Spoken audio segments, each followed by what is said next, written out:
Good morning. Yeah, that is so much more better. Thank you. As I was standing here and singing the songs that you were singing, I couldn't help remember a couple of weeks back, I saw a movie. It's about a man called Ben Carson.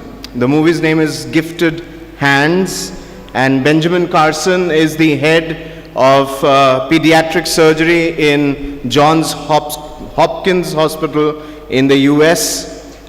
He started off life by getting, I think he was in standard 4. That's where the movie starts, and he used to get F and D and E and all those kind of marks. His mother was cleaning homes, washing utensils and all that, and they were very, very, very poor. And so he was very disappointed with life, and one day he came to his mom and said, I am not smart enough. I cannot be good enough. I cannot do this. And I just stood there and this morning, and I remember what she said, and it is so true for all of us. And she said that the world is full of ordinary. What is it? The world is full of ordinary. But God's desire is not that we will be ordinary. God's desire is that every single one of us will be excellent. We'll have everything that we have, we'll put into what we are doing. And I couldn't help but think about it, because it is so true that God's desire is not for us to just live this kind of normal, boring, mundane kind of life. He wants us to be excellent. So I would like to encourage you, even as these girls came and gave the testimonies, involve yourself. When you sing in the morning, when you stand here in the morning and you open up the songbooks, I hope and I encourage you to sing, to put your heart into it. You see, we stand here and we want to see you singing and you enjoy it, not because we want it, but because God sees it. And He is going to be happy at you if you put all your heart in it. This morning I want to share from John's Gospel, chapter 11. It's a story that many of us know, but I just want to share one small little part this morning, even as we do not have too much time. But I'm going to share a small little part, and I'm going to put this thought in your head. I know that Jesus was excellent in whatever He did. I mean, it was 110% all the time. There is not one single instance in the Bible that I can find where it says that Jesus was in two minds. He gave everything. When He said no completely. In fact, He says, let your yes be yes and your no be no. So he is encouraging us to give all that we have in whatever we are doing. It could be singing in the morning, it could be hearing, it could be consoling a friend, it could be crying with somebody, it could be laughing with somebody, it could be a friendship with somebody. Give everything you have. It could be your studies. Give all that you have. Be excellent in that. And this story is about a friend of Jesus. His name is Lazarus. And the story is that Lazarus dies. And he's buried in a tomb. And Jesus is called for. And Jesus waits for 4 days to get to Lazarus. And then finally when he comes, Lazarus' sisters are complaining to Jesus and saying, if you had been here, Lord, our brother would not have died. And then it's amazing, because in this story, Lazarus comes back to life. A few verses later, Jesus says to the tomb, Lazarus, come out. And a person dead for 4 days, wrapped in linen, which was usually used to preserve dead bodies, he unwraps it, walks out of that tomb, and has a dinner with Jesus, enjoying life. He's come back from the dead after 4 days. If his body has started to decay, it comes back. He has got new skin most probably. Those organs that have died have become new, alive. And this man walks out of this tomb. So there is, so Jesus, because he is God, he knows that he is going to get this dead man alive and walking again. But he does something really amazing, and when I read the story, it struck me.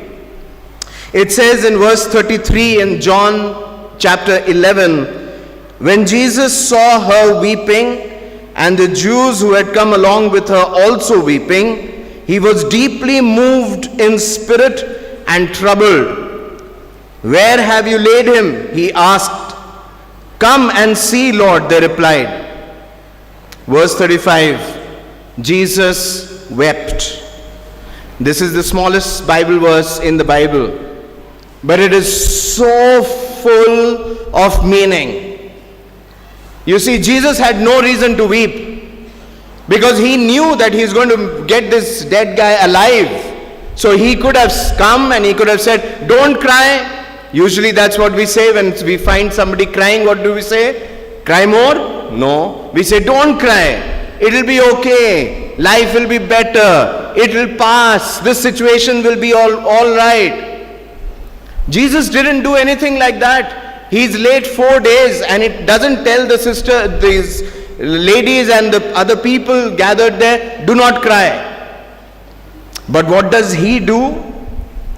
He is troubled in his spirit, moved in his spirit, and he cries with these people. Jesus wept. This morning, the Bible is telling us that Jesus can cry with you. You know why? Because he wants to give 100% to you. He doesn't want to show himself as a God that is so far away that he doesn't even feel what you feel. He doesn't even know what you know. He doesn't know what you are going through. He does not want to tell us this morning that he is unaware of your circumstance. He, in fact, is wanting to tell us this morning that he feels what you feel. In the time of your joy, he is the one that is rejoicing the most. At the time of sorrow, he is the one that weeps. At the time of breaking down, he is the one that breaks down. Keep your attention at me, please. This is important. In John's Gospel, in chapter 1, verse 14, it says, the Word became flesh. This God that we are talking about, he became flesh, took on body like you and me. And it tells us that this God that we serve and this Lord Jesus that we talk about this every morning, and whom these girls have testified about that they have accepted him as their Savior and Lord, is real and is tangible and knows what you go through. In your joys, in your sorrows, in your depression, in your elation, in every circumstance of your life, he is a participant with you. So this morning, the encouragement that I want to put before you is to give your 100%. It's no use to be ordinary. God has not called us to be ordinary. He's called us to be excellent. The point is, the thing that we must consider is, how do we become excellent? Today we have read about this man called Jesus, who actually weeps with his people. I don't know of any other that weeps with their people. This morning the encouragement is for you, as these girls have opened their heart for Christ, that you will open up your heart for Jesus, and that you will experience that he feels what you feel. I feel that Jesus wept only to actually tell these sisters, Martha and Mary and the other people, that I feel for you. Let's pray. Let's close our eyes, bow our heads, and ask God for help. Father, this morning we come to you in the name of Jesus, and we first of all want to thank you so much that you have spoken to these girls, that you have changed their lives. Father, that you will give them this courage, the boldness, the ability, Father, to follow you every single day of their life. Father, to know you and to be in a relationship with you. Father, I pray for every single one that has heard the word this morning. Father, if there is anybody who feels alone, lonely in their own circumstances, Father, they feel that nobody understands them. Father, the word says that you wept with these sisters. Father, I pray that you will speak to these children that are feeling this loneliness. And Father, that you will come into their life and that you will put your arm of comfort around them. And Father, that you will tell them that you are there and you feel what they feel. Father, I pray for those children this morning that are asking you, Lord, to help them to come into their lives. Father, I pray that you will come and that you will take residence in their heart and that you will change their life, Lord, and that they will walk every single day with you, knowing that you are with them, that you will never leave them nor forsake them. Father, I thank you this morning for your word. I thank you for speaking to every one of us, Lord. In Jesus' name I pray. Amen. Amen. Thank you.